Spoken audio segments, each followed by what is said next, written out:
Hello everyone. तो कक्षा 12वीं का जो हमारा केमिस्ट्री का है यानी कि रसायन विज्ञान का पूरा रियल पेपर आ गया है ना। जैसे कि आप सभी का जो केमिस्ट्री का हम लोगों ने डाल दिया था, बायोलॉजी सॉरी 12वीं का बायो डाला था तो वो भी पूरा रियल निकला था, फिजिक्स डाला था वो भी पूरा रियल निकला था, इंग्लिश हिंदी वो भी पूरे, है ना। अब बचा है सिर्फ केमिस्ट्री, और केमिस्ट्री का कंप्लीट होने से पहले यार 56K है ना, 56,000 फॉलोअर्स जल्दी से कंप्लीट करा दो। और हाँ, तुम लोग अगर अभी तक टेलीग्राम ग्रुप पर ज्वाइन नहीं हुए तो टेलीग्राम ग्रुप पर ज्वाइन हो जाना, और मुझे इंस्टाग्राम पर जरूर बता दो कि आप कहाँ से हो और आपको कौन सा सेट आता है, तो उसी के हिसाब से फटाफट आगे की वीडियोस आए, ठीक है। और आपको पर्सनली भी मैं बता दूंगा, लेकिन फॉलो जरूर करना, है ना। टॉपर से सॉल्यूशन 95 के कुछ फॉलोवर हैं, 95,000, तो उसी आईडी को फॉलो करना। फेक अकाउंट्स भी हैं तो उन्हें फॉलो मत करना, ठीक है। चलो, रासायनिक अभिक्रिया की दर निर्भर करती है, इनके सॉल्यूशन वीडियो के एंड में मिल जाएंगे। तो अभी सिर्फ क्वेश्चन देखो। रासायनिक अभिक्रिया की दर निर्भर करती है, चार ऑप्शन है, अभिकारकों की सांद्रता पर, तुल्यांकी भार पर, उत्पाद की सांद्रता पर और ताप पर। आंसर आपको मिल जाएंगे तो उसकी फिक्र मत करो, ठीक है। अब आ जाता है इसी का जो दूसरा क्वेश्चन है, K4FeCN6 में आयरन की ऑक्सीकरण संख्या होगी। तो इसका आंसर अभी क्लियर नहीं है, मतलब इसका आंसर सॉरी आंसर क्लियर क्या, आंसर क्लियर है, ठीक है, लास्ट में लिखा हुआ है ना। मीरबेन का तेल, ठीक है, मीरबेन का तेल है एनिलीन या नाइट्रोबेंजीन या पी नाइट्रो एनिलीन या पी एमिनो एजोबेंजीन सॉरी एंजोबेंजीन, ठीक है। निम्न में से किसका अधिक अम्लीय है, मतलब ये जितने भी अभी अपन को दिए गए हैं इनमें से सबसे अधिक अम्लीय कौन सा है। शुद्ध जल की मोललता कितनी होती है, क्या 55.6 है ना, बताओ, ठीक है। लिखे हुए हैं, डोंट वरी यार। निम्न यौगिक में रजत चूर्ण के साथ गर्म करने पर एसिटिलीन देता है, ठीक है। इसके बाद आ जाते हैं हम लोग रिक्त स्थान पर, अभिक्रिया की दर अभिकारक के सांद्रण के होती है, फिर मानक हाइड्रोजन इलेक्ट्रोड का विभव माना जाता है, सोडा वाटर में विलयन है, एथिल एमीन या मैथिल एमीन अमोनिया से क्षारीय है, या प्रोटीन का बहुलक है, हीमोग्लोबिन आयरन का यौगिक है, ठीक है। इन सभी के आंसर अभी तुम्हें बताते हैं, बस वीडियो के लास्ट में तुम्हें एक कॉपी में लिख के दे दिया जाएगा, ठीक है।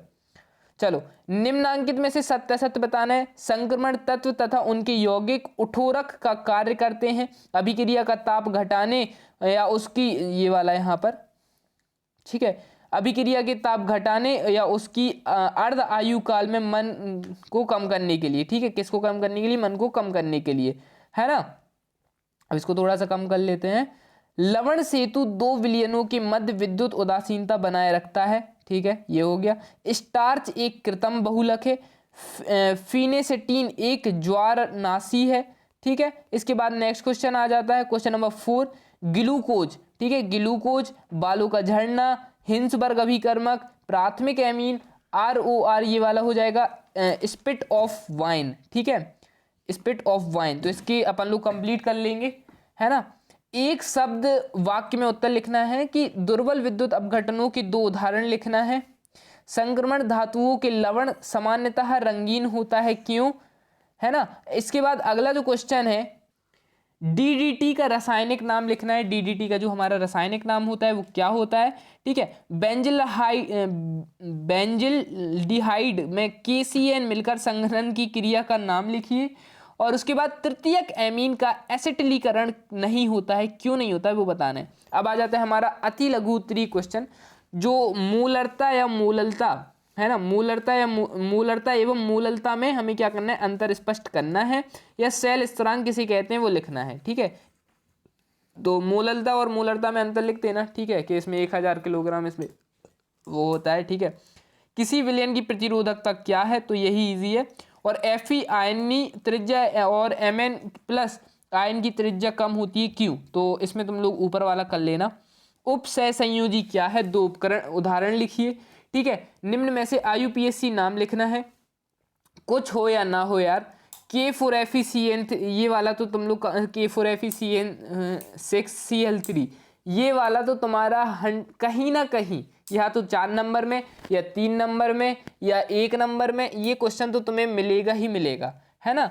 या 2 नंबर में जैसे अभी मिल गया है, ठीक है। सैंडलर अभिक्रिया को उदाहरण सहित लिखिए, लेकिन यार मैं फेवरेट वाली लिखोगे ना तुम लोग तो फिटिंग अभिक्रिया या वुटरेज अभिक्रिया या फ्रीडल क्राफ्ट अभिक्रिया या वुड्स फिटिंग अभिक्रिया, ये अपनी फेवरेट है ना। टॉलविन अभिक्रिया, कैनिजारो अभिक्रिया, ये पूछो ये बन जाती है भैया हम पे, है ना। ये सैंडमेयर अभिक्रिया, ये भी इजी है सैंडमेयर अभिक्रिया, ठीक है। ये तो सभी याद कर लो, सैंडमेयर हो गई, फिटिंग हो गई, टॉलविन हो गई, कैनिजारो हो गई, वुटरेज फिटिंग हो गई, फ्रीडल क्राफ्ट अभिक्रिया हो गई। ये अभिक्रियाएं तो तुम पे बननी ही बननी चाहिए, क्योंकि ये तुम्हारी क्या होती हैं, पार्ट्स में आती हैं। कैसे आती हैं, पार्ट्स में आती हैं। 2 नंबर में भी आती हैं, 1 नंबर में भी आती हैं, 3 नंबर में भी आती हैं और 4 नंबर में भी आती हैं, है ना।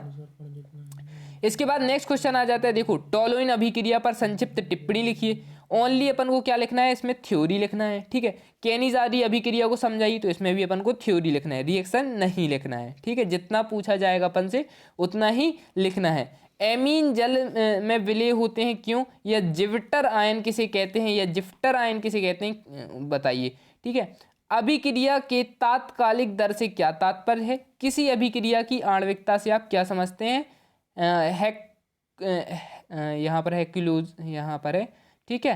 नेक्स्ट क्वेश्चन देख लेते हैं। ग्लूकोज में 5%, विलियन में 25 डिग्री सेल्सियस का परासरण दाब, ठीक है, यह दाब कर सकते हैं कि गणना कीजिए, और ग्लूकोज का आणविक द्रव्यमान बराबर 180 R = 0.0821 लीटर वायुमंडल। फिर उसके बाद शुद्ध जल की मोललता एवं मोलरता ज्ञात करनी है, यदि शुद्ध जल का घनत्व 1 मीटर या 1 metre divided 1 metre by ml हो, ठीक है। द्विक लवण और संकुल लवण में अंतर, फिनॉल एवं एल्कोहल में अंतर, स्टीफन अभिक्रिया एवं बेंजाइन संघनन का उदाहरण लिखना है। और लो ये आ गई रोजमुंड और इटाई अभिक्रिया, ठीक है। रोजनमुंड तो अपन पे बन जाएगी, इटाई थोड़ी सी टफ है, टार्ड अभिक्रिया। रासायनिक अभिक्रियाओं की दर को प्रभावित करने वाले कारकों को समझाइए, ठीक है, और आर्नियस समीकरण को समझाइए। अब आ जाते हैं तुम्हारे 4 नंबर के क्वेश्चन। फेराडे का विद्युत अपघटन का नियम और विद्युत रासायनिक सेल एवं उसकी क्रियाविधि डैनियल सेल को उदाहरण समझाइए।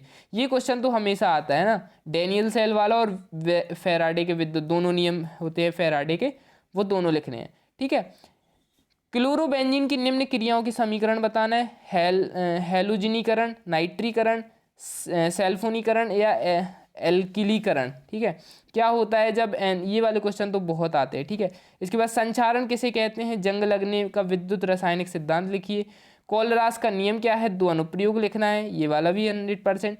एल्कोहल में निर्जलीकरण की क्रियाविधि समझाइए। फिनाल में अम्लीय व्यवहार की व्याख्या कीजिए।